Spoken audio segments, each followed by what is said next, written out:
I was born and raised in Sheboygan, Wisconsin. Unless you live nearby, you've probably never heard of it. Even people in the large Wisconsin cities, Madison and Milwaukee, don't know we exist. Wisconsin is generally known for our cheese, our cows, and our love of beer, and of course for our excess of mental institutions and serial killers.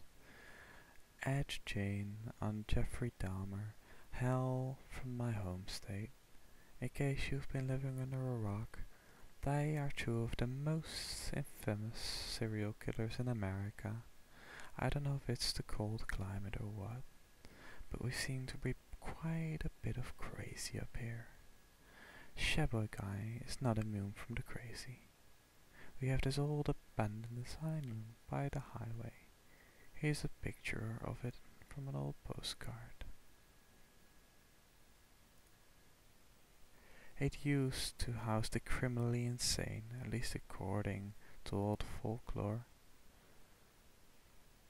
This is where the Milk White legend came from. Milk White was supposedly a patient at the asylum. He was born there, his mother being one of the inmates. No one knew what to do with him, so he just crawled around the asylum, eating scraps. He had no other kids to play with. He was an albino, and any form of light would horribly burn his skin, so he was never awake when there was daylight. Milk White grew up learning madness from the other inmates.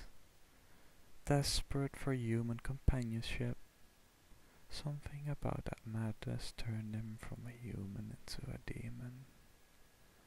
The story is that one day he found a way to get in and out of the asylum. He got into his head that he could go find friends from the city.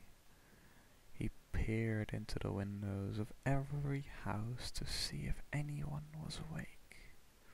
If he found a child awake, he would steal them away. Of course, children are not allowed, so instead of taking them alive, he would use his huge teeth to crush their necks. He would pop up the corpses of the children in the asylum basement, pretending to have an entire room of friends. He would sing them nursery rhymes in the dead of night. The asylum was shut down a long time ago.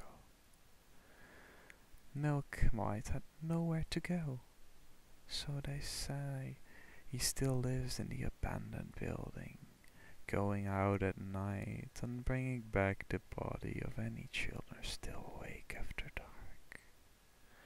This was all regarded as an urban legend, but I remember the story back from when I was a kid.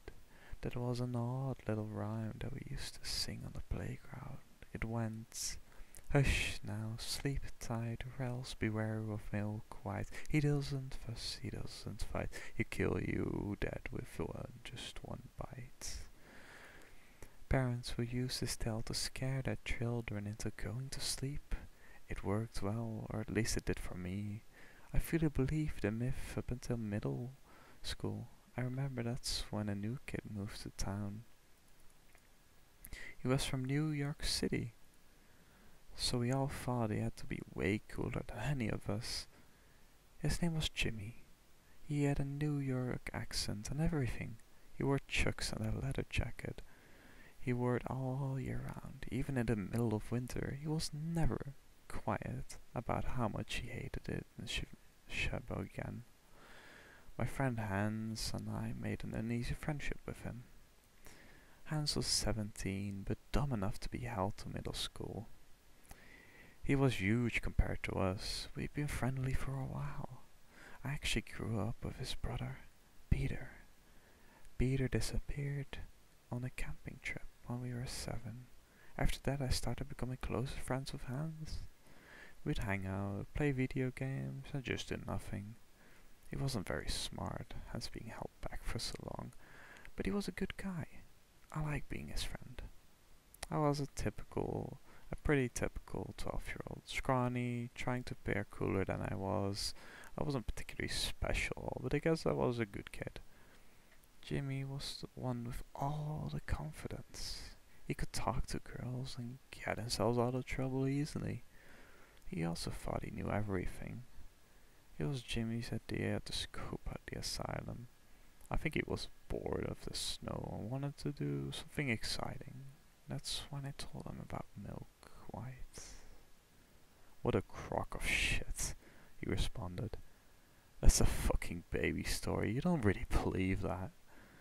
I looked at Hans, who shook his head stupidly. Hans was pretty happy to have friends, so he would have done anything for Jimmy or me.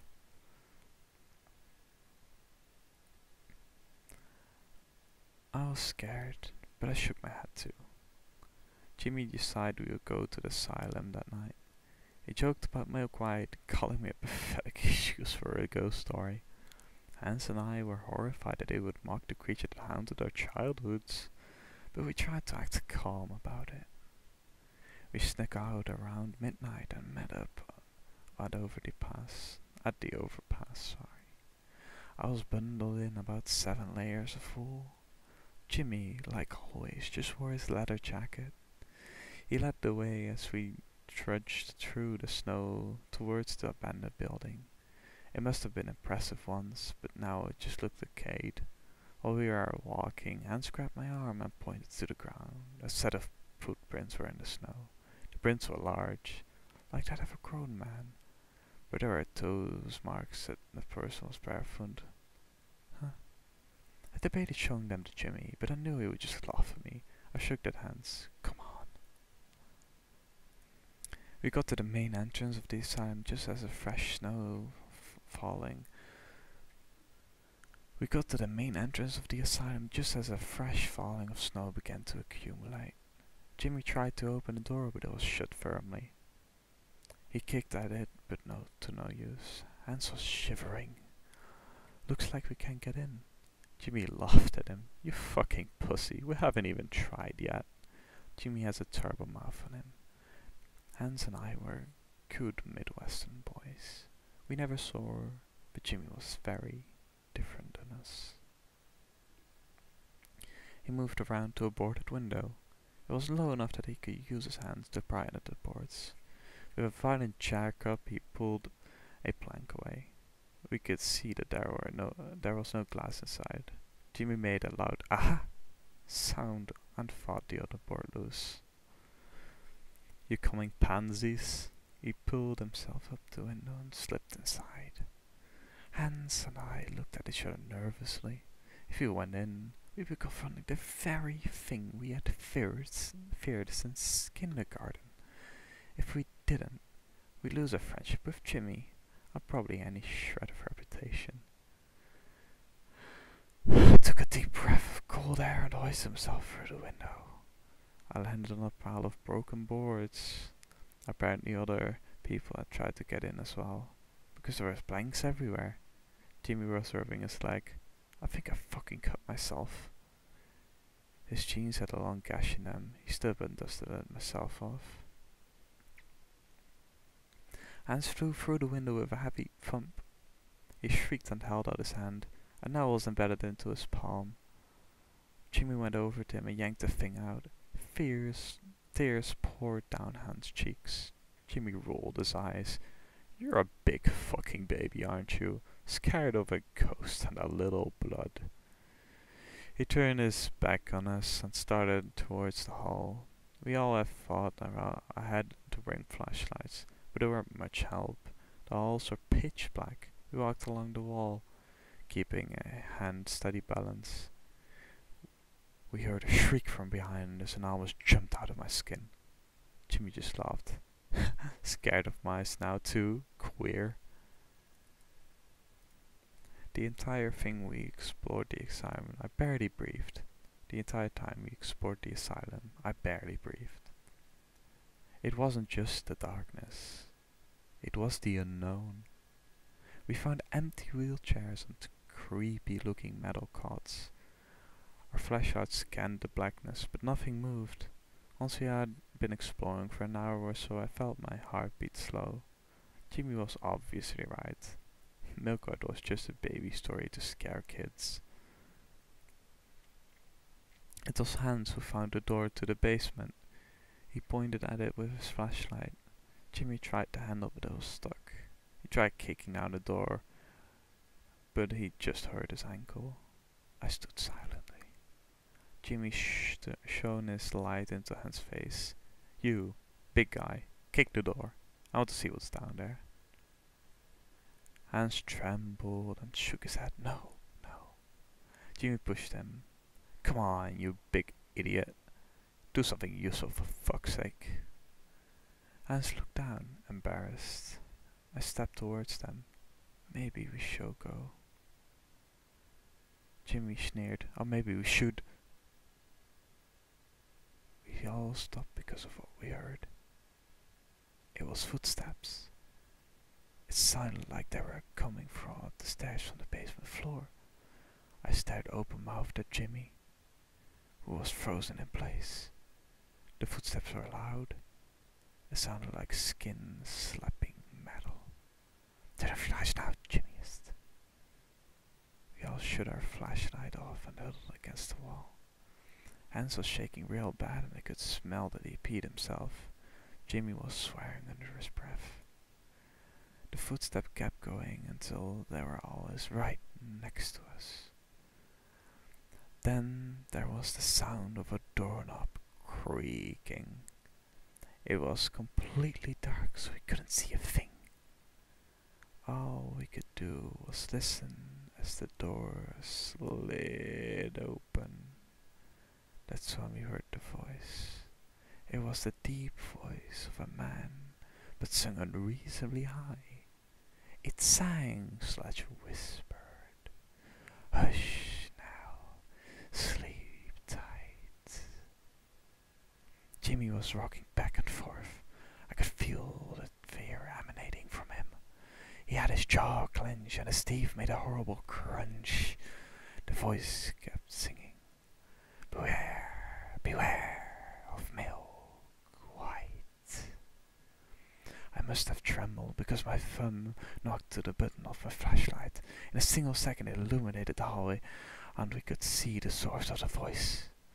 All of us gasped at once. It stood barely 2 feet away.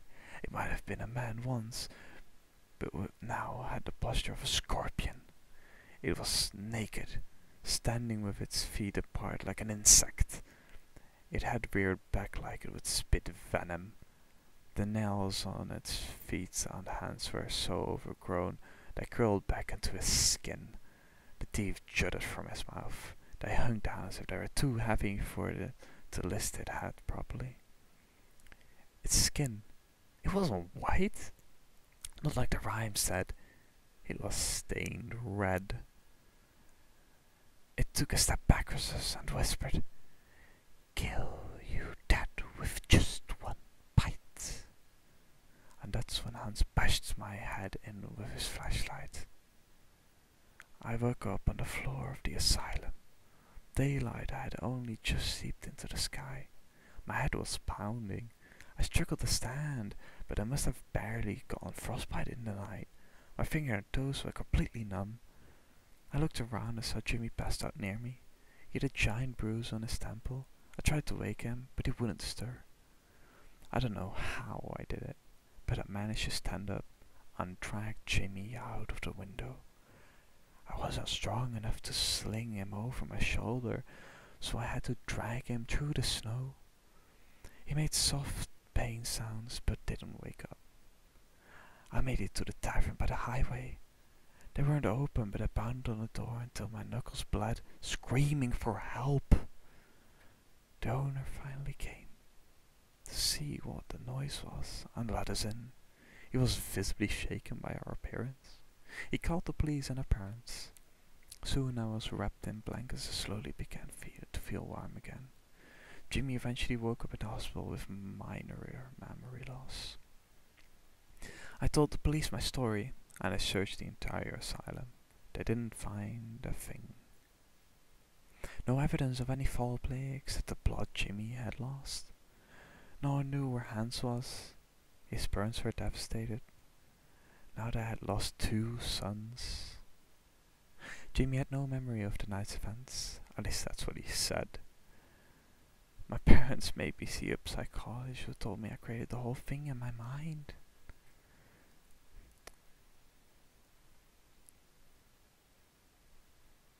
She said Hans must have done something terrible to Jimmy and I just blocked it out.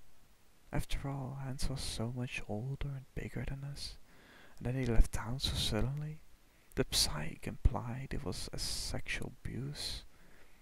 She said I made up the image of Milk White because I knew that from my childhood it was easier than facing the truth.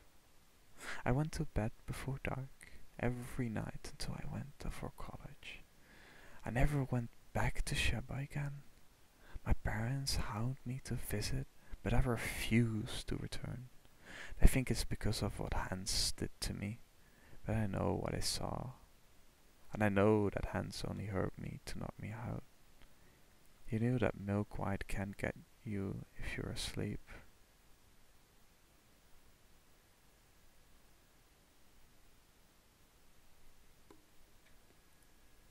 Damn. That's a pretty genuinely good story. Sorry for my bad English. This is the first time I've read it, really. Very nice.